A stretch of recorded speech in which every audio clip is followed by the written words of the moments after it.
Hi everybody, Rachel here from Rachthestamper.com, and today I'm going to show you how to make this really fun window card.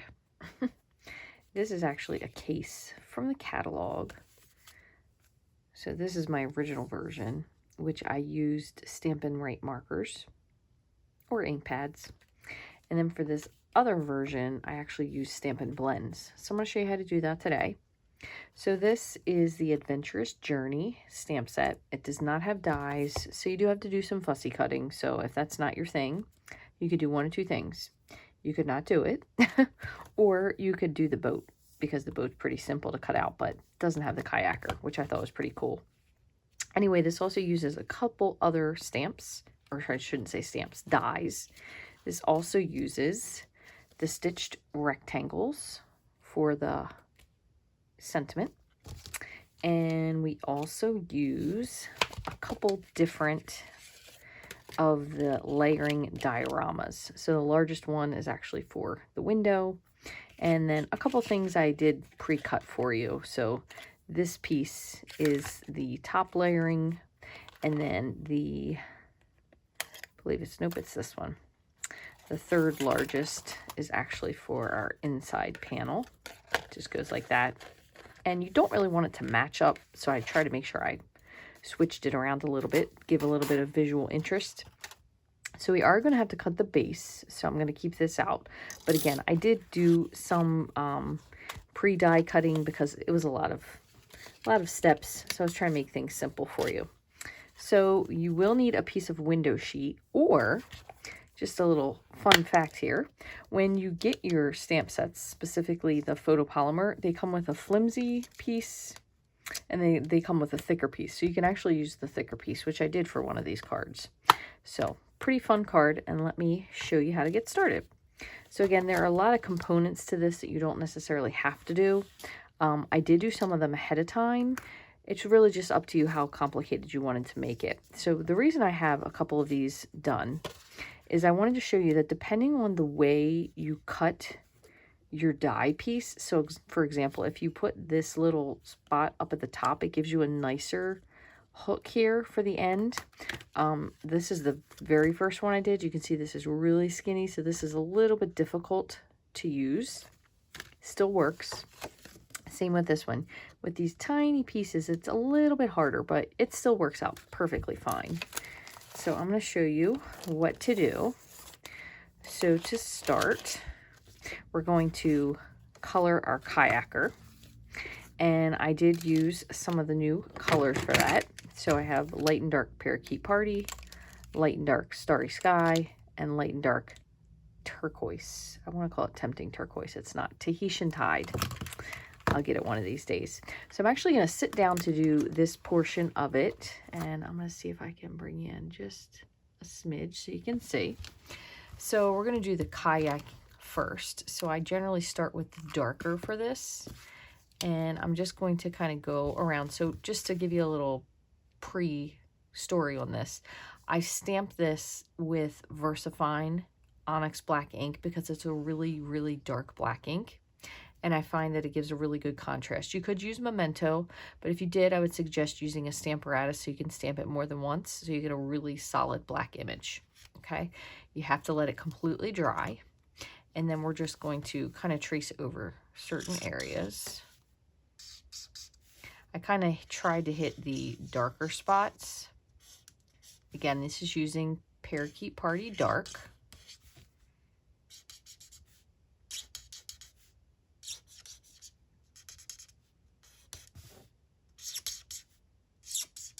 Okay, and now I want to go in with the light. And if you go outside the lines, again, we are going to fussy cut it, so that's okay. But it's pretty easy to stay in the lines. This is not a super detailed stamp.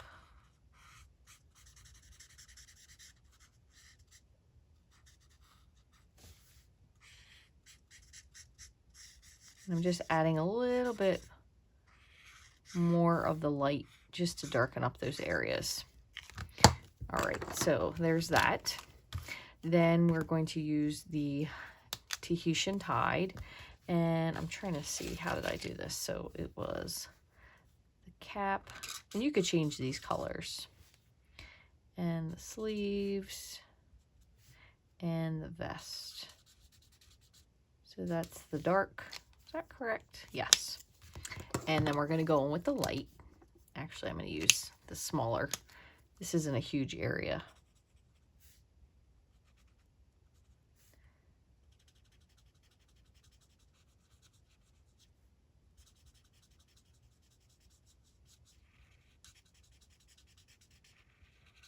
Okay. All right. And finally, Starry Sky. Now, I will tell you, this is a very dark color. So I'm actually going to use the light and then bring in a little bit of the dark Tahitian Tide, because this is super dark. I almost couldn't tell the difference the first time I did this between the light and the dark. So keep that in mind. And then dark Tahitian Tide.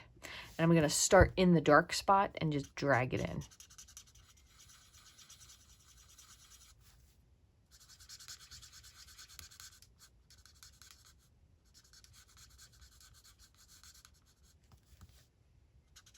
The other thing you can do is just use your Stampin' Up markers.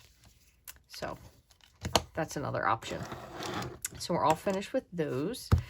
Now, for the oar or the paddle, I guess, I kind of cheated and I just used soft suede, just Stampin' Blend or Stampin' Up marker. And then for the paddle portion, oops, where is it? I used my Stampin' Blend, and I took, which one was I using? No, I feel like I did Orchid Oasis.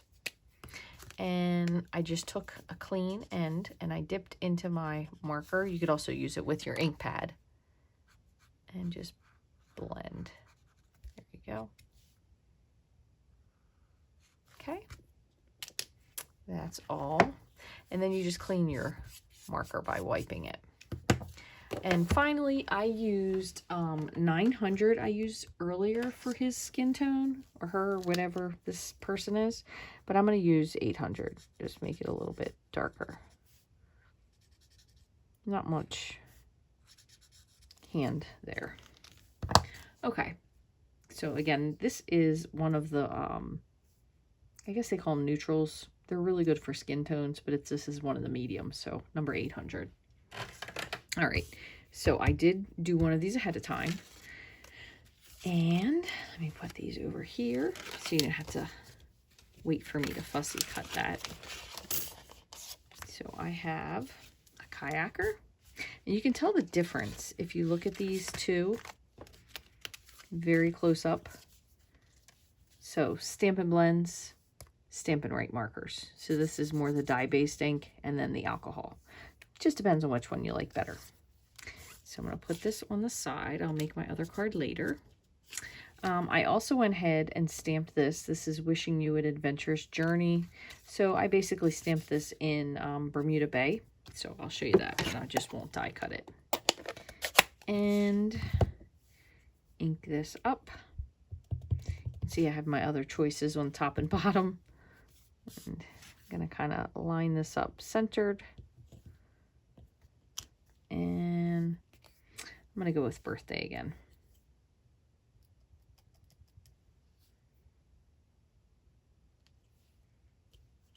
Okay. And then the only thing you're going to want to do is cut this out with your stitched rectangle. And you're going to use, for the larger rectangles here, you're going to use the second smallest. And it fits really nicely on there. So that needs to be die cut later. That'll do for another card. Now, one other thing that I did is, and you could use lots of different embossing folders, but I happen to have the Bark 3D, which I kind of thought looked pretty water-esque. So I took my window sheet. So this is why I say, even if you use something from card, like, or from a stamp set, it doesn't matter because it's going to get embossed. So you'll put this in, run this through, and it comes out looking like, oh, holy cow, where did I put my piece? Here it is. And this probably doesn't show up very well, but it kind of almost has like a water-ish look to it. So it really, there you go, you can see it a little bit, hides a lot of imperfections if you have any. So this is going to be the inside of our card, which is this portion here. So I'm going to put that here, this, and I'm going to show you one other thing that I did, and this is just depending on the level of extra that you want to go to. Here are my other 2 die cut pieces, and here is my base that I'm going to cut. So I went ahead, and this is again optional, I stamped the lily pads, and we used to have this, but we don't any longer. So you can get a white gel pen. This is a jelly roll pen. This should be on my Amazon favorites list. And what you're going to do is just take your jelly pen, just kind of highlight inside of your lily pad, just like so. But you do have to fussy cut this, so that just depends on if you're up for that fussy cutting. I did do a couple ahead of time, so I will show you those. I had to do a little bit of trimming just to make it fit, but there are those. And the only thing we have left to do is this. So again, you do want a little bit larger of a piece here. It kind of makes it easier to put together. So I'm going to just put this in just like so and die cut it. And kind of like that. And then I want to still have a good spot, good space over here, and then just these 2 little small pieces. So we're going to put our plate on and run this through the die cut machine.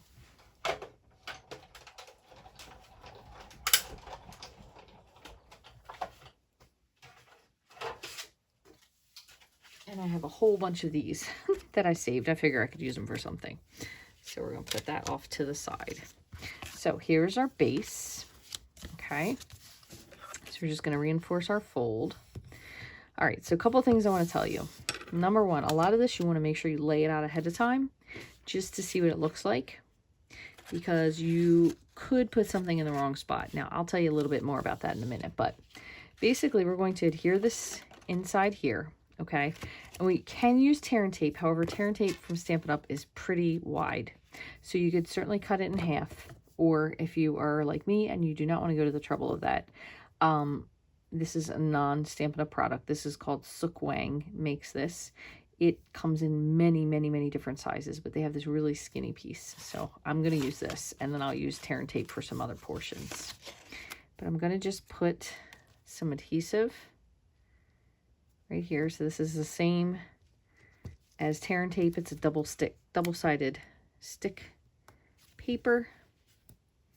Super, super skinny. I really like it. I do wish we had different sizes. It's super handy. But what you gonna do?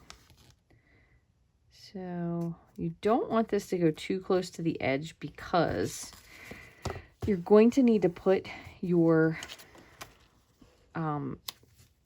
window sheet in here, but not super close to the edge. So kind of keep that in mind when you put your sticker paper down. So I'm kind of trying to go closer to this versus to the edge. You could use liquid glue, but I'm going to tell you that it takes forever and a day for liquid glue to dry on acetate. So just keep that in mind. So I'm going to stop there. I'll use our tear and tape for the rest.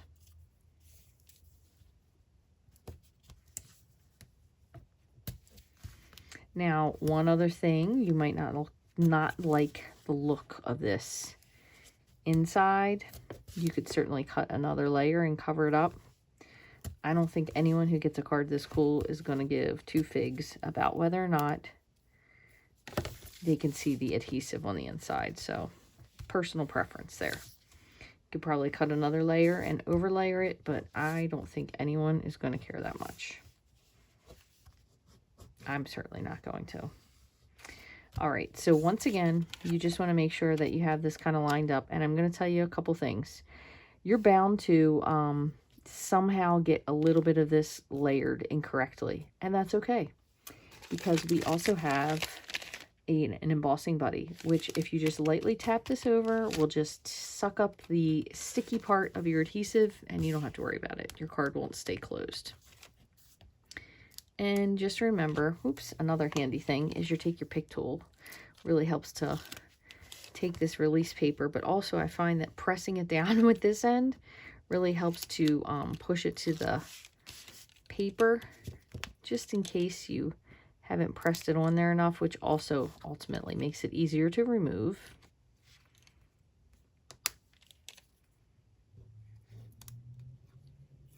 This actually was a case from the catalog, and I kind of just winged it to figure out, so I'm assuming maybe this is something they did. I don't know, maybe they used liquid adhesive, maybe they used Stampin' Seal Plus, but I imagine that whatever you use, you would definitely need some very sturdy adhesive. I don't think they embossed the layer, which I think is pretty awesome. All right, so here, the only other thing you want to remember too is when you have this piece like this, it's easy for it to go separated, so you want to try to make sure you keep it kind of in a square-esque position as best you can. So what I try to do is put on those sides and just make sure that this kind of stays square. Seems to help a lot. Another good tip for you here is, where's my cap? When you're done, take your bone folder and really press your adhesive. It's not going to flatten out your embossing that significantly, but it really will help to make sure everything sticks where it's supposed to. And it does make your tape show up more, but if there's something I'd rather have is my tape show up than my card fall apart. So, got a little adhesive boogie, but there you go. That's basically the gist of your card. So really from here, it's pretty simple. So again, I've said this before, this would line up with this as a layer, but you don't want it to be matchy-matchy. So try to go different on the inside. So it doesn't have to be exact, but just make sure you keep it in your borders. So I'm just going to put some liquid adhesive here. That probably looks good. Let's see. Yeah, that's pretty nice.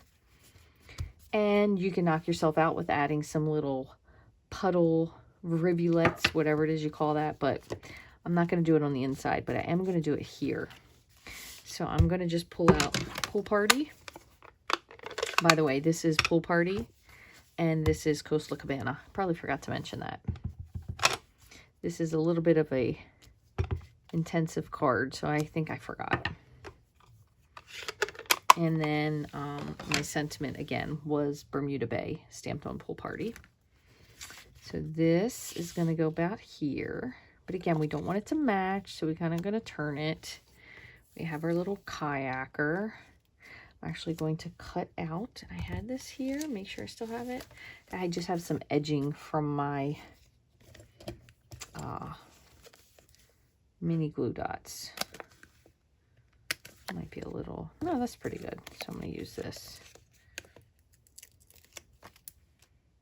Stick that on there. He is going to be flat on here, so nobody's going to see that. So we're just going to pull this. And I kind of tried to line it up with these two, which is why I put them kind of catty corner. Now I'm going to have him up just a little farther. All right, here is one thing to note. Before you adhere him down, because we are going to put this down with tear and tape, it's going to put two pieces. Again, you will see this on the back, but I don't really think anyone's going to be upset that they can see the adhesive on your card. Okay, so before you remove your release paper and sit him down, you want to eyeball your sentiment, because when we did this in card class, a couple of these were covering stuff up, and once you have it glued, it's kind of hard. So kind of lay this out, eyeball the way you want it, look at your lily pads. I'm actually going to cut this one apart because this seems to work pretty well. Really not too difficult, honestly, to fussy cut. Put one down here, and then I'll just bring this around. Get a little Pac-Man action on this lily pad. And then this one will go up here. So kind of decided that's pretty much going to be my layout. So I'm just going to put glue on the bottom portion right here.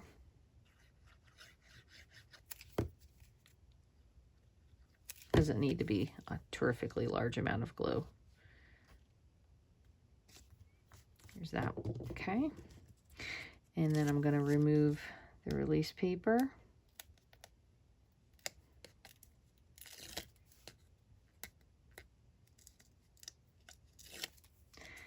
And slide this under. Okay, and then a little bit of liquid glue. Remember, I am going to glue one of these to the, if you get any glue outside, it will dry clear. I am going to glue one of them to the window sheet, so that is going to take a teeny bit more, and you just don't want to put a lot of glue, just tiny amount of glue. It will dry, but it just takes a little bit. And then one more. Actually, I'm going to put this one up on a dimensional. 2 dimensionals. Just for a little something different, because none of them have been up on dimensionals. You can kind of hang off the edge there a little bit. All right, one final thing is I'm just going to take this and I'm just going to do the same thing and just press my adhesive. There we go. You can see your glue there, but it's still... So, pretty good. You could also go crazy if you wanted to add a little bit more of these water marks to something else over here. You certainly could. I'm not re-inking, just kind of trying to use what I have. But I think this is a really fun card to create. I mean, this is a great card in a catalog. So, honestly, this one is embossed a little bit less. I don't know why. Maybe it was just my first one or the way I put it on there, but it does look really, really cool. And actually, as a matter of fact, I did glue this down with liquid glue, but I find that it held a little bit better with the tear and tape. And this is a really kind of not a delicate front, but you know, with the vellum there, it's such a cool card. And you could add something else to the center as well. So if you wanted to, you could cut another panel and put behind there, but I think it is just a wonderful card. So fun. I think anybody that gets this card will be so happy to receive it because it's just super cute. You can just see right through it. What a great card. I hope you guys enjoyed this card today. Thank you so much for stopping by. If you would like to see any other cards, please feel free to drop me a suggestion here on YouTube. You can leave it in the comments. If you haven't already, I would love for you to subscribe to my channel. You can hit the subscribe button and then make sure you turn on the bell for notifications. You can also share this with your friends. You can share the video. You can share it to Facebook. You can share it to a blog, many of the, I don't know, there's so many things people share stuff to these days. Share it to wherever you would like to share it. But thank you so much for taking time to watch. If you would like to get the supplies to make this card, you can go to my online store, rachthestamper.stampinup.net 24/7 and buy all the things that you saw here, except for this thinner adhesive again. This is in my Amazon store. You can search it there. They have many, many different sizes of this. It's pretty handy because you think just between that, it's probably about a half of this. So it's probably about 1/8 of an inch, but it does last a really long time. Kind of along with the tear and tape. Just maybe wish we had a little bit more choices in the width department. But thank you guys so much for joining me, and I'll see you again real soon.